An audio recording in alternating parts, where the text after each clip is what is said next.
Hello and welcome to the Daily Comic and Collectible, episode 399.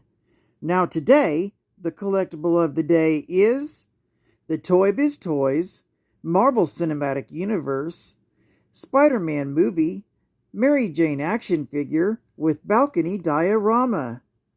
Every bit the damsel in distress, Mary Jane is in need of rescuing by Spider-Man, after the balcony she stands upon collapses beneath her.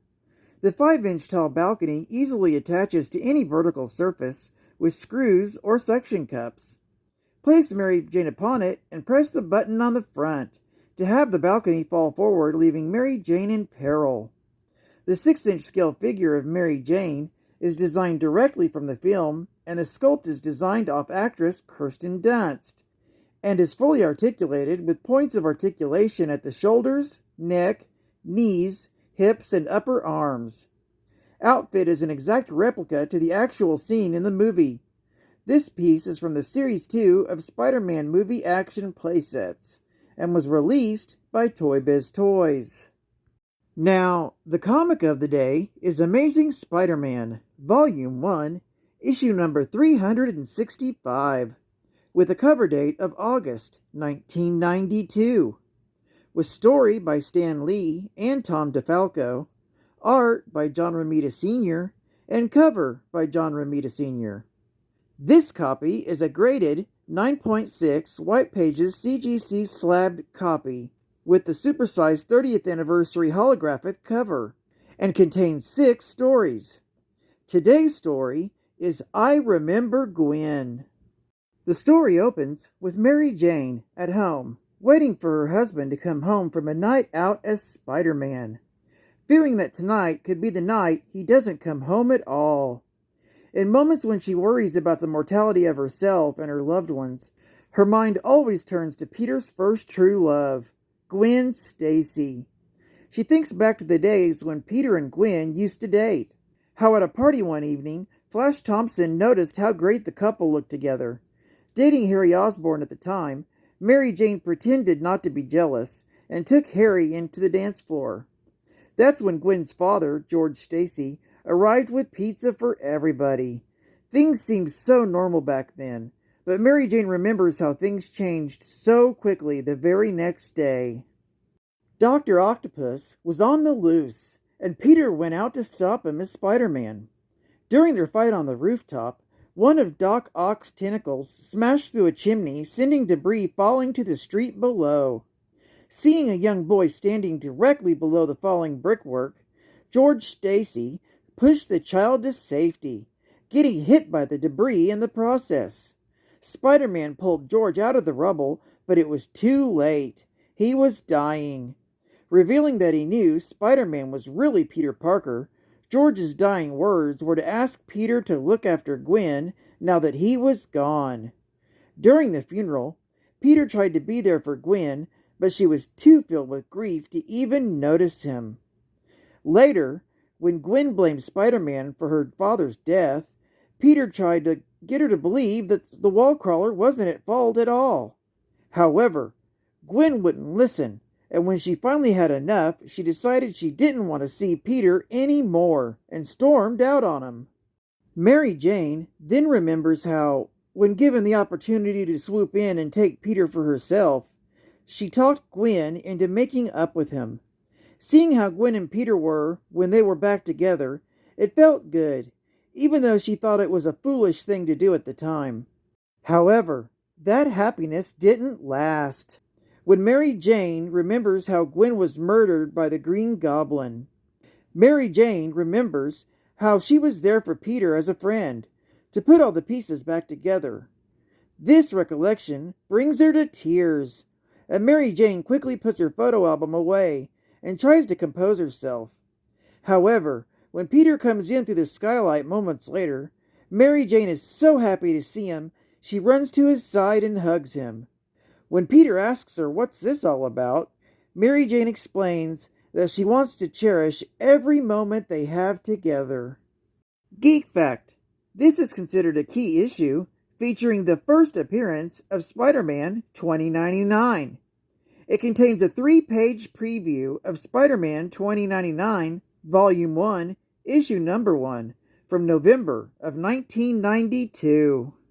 Bonus Geek Fact: this issue also contains a gatefold Venom Carnage poster by Mark Bagley, promoting the upcoming Maximum Carnage crossover event. Another bonus geek fact: the battle between Spider-Man and Dr. Octopus that ended in George Stacy's death occurred in Amazing Spider-Man issues 89 and 90 from October and November, while George's funeral was depicted in Amazing Spider-Man issue number 91 from December of 1970. Another bonus geek fact: the death of Gwen Stacy, Peter Parker's girlfriend at the time, happened in Amazing Spider-Man issue number 121 from June of 1973. That's when she was murdered by the Green Goblin, Norman Osborn. Marvel Geek Trivia: the cover of this issue of Spider-Man, issue number 365, was a homage to Amazing Fantasy, issue number 15, from August of 1962. And final geek fact: Gwen Stacy's death had serious consequences for Mary Jane and Peter's on and off again friendship.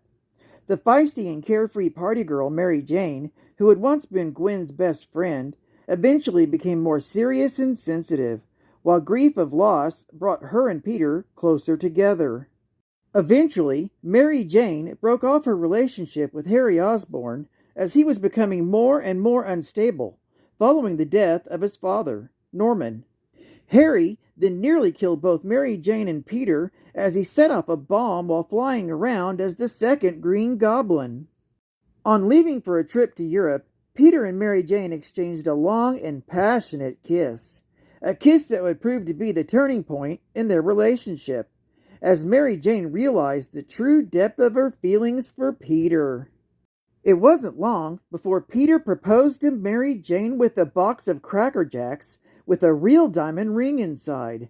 Mary Jane turned him down, claiming to be too much of a free spirit to be tied down to marriage and settling down. Though they remained friends, Mary Jane continually grew upset over Peter constantly risking his life and breaking dates in order to fight various villains and criminals as Spider-Man. When Mary Jane finally finished college, she left New York to help her Aunt Anna settle down in Florida. It was also a chance for Mary Jane to escape from the dual life of Peter Parker and Spider-Man. After a heated apartment battle between the Puma and Spider-Man, which she witnessed, Mary Jane revealed to Peter that she knew of his dual identity for quite some time. Shortly after opening up and telling Peter about her entire life story, Peter decided that he could trust Mary Jane with this secret, and the two vowed to stay friends and confidants. As time passed, Peter and Mary Jane realized that they were deceiving themselves about the depth of their feelings for each other, and that they were very much in love. Peter proposed to Mary Jane for a second time. She did not immediately accept, leaving for Pittsburgh, where her sister Gail had been sent to prison. Mary Jane helped the police arrest the real culprit, her father, Philip. Mary Jane reconciled with Gail after years of tension, followed by Mary Jane then accepting Peter's proposal of marriage. Peter and Mary Jane got married on the front steps of New York City Hall, with her uncle, Spitzer Watson, a judge, presiding over the ceremony. They spent their honeymoon in France and made their home in a condominium apartment that Mary Jane was able to afford thanks to her highly successful modeling career. As the wife of Spider-Man, however, things were hardly ever easy, as you could see in this issue. Well, I'd like to thank you for joining me for another Daily Comic and Collectible, and I hope to see you again tomorrow. This is Cat Fan Comics Man, and I'll catch you on the flip. Over and out.